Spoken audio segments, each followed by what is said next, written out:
around the bend.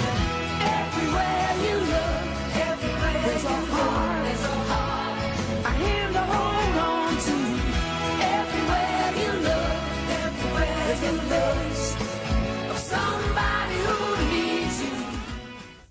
Ever since the late 18th centuries, humans have found a use and a greater need for electricity, initially through fossil fuels, the burning and crushing of coal, oil, and gas. This practice still continues today. However, there are harsh environmental problems associated with such practices, and the realization that the fossil fuels will run out in the near future. As the emissions of the fossil fuels are doing great damage to the already polluted atmosphere, as represented from this match, this leaves our planet riddled with the concern of global warming. From such fears came a solution, an idea popularized in only the last 10 centuries, which is harnessing wind energy. Today I will be explaining why we chose wind energy over the other topics. To start out, we eliminated fossil fuels, as fossil fuels are slowly diminishing and they leave a large amount of pollution in the environment. Secondly, I eliminated the options that were physically impossible for Carmel. These options are geothermal, as we do not have enough geothermal heat to supply the entire city, and hydroelectric power, as the White River does not flow fast enough to power the city as well. Lastly, we eliminated the last two of three options by cost and effectivity of the option. We eliminated solar, as we do not get strong sunlight throughout the entire year, and nuclear, because nuclear power plants cost billions of dollars in the making, leaving us with our cost-effective and reliable option of wind energy. Wind energy is one of the most cost-effective solutions there is today in the world.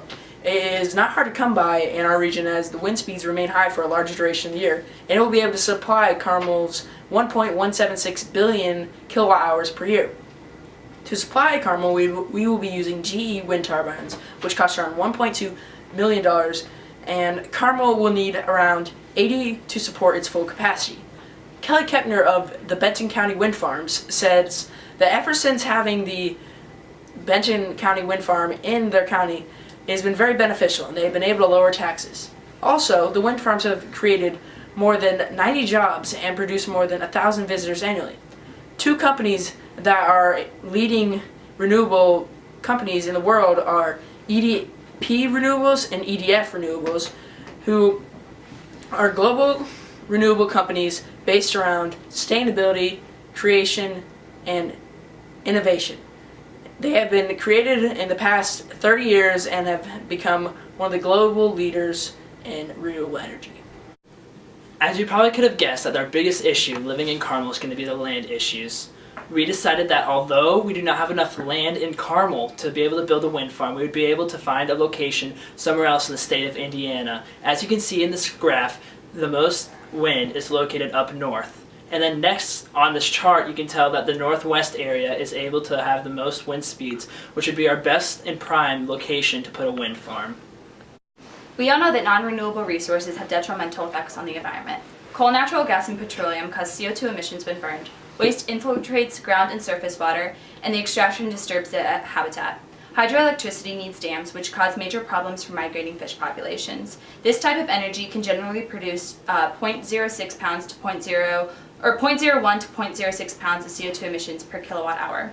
As for geothermal energy, the most common way to obtain this energy is to dig deep within the earth. It is difficult to do full reclamation of this land afterwards, which is why we decided against it.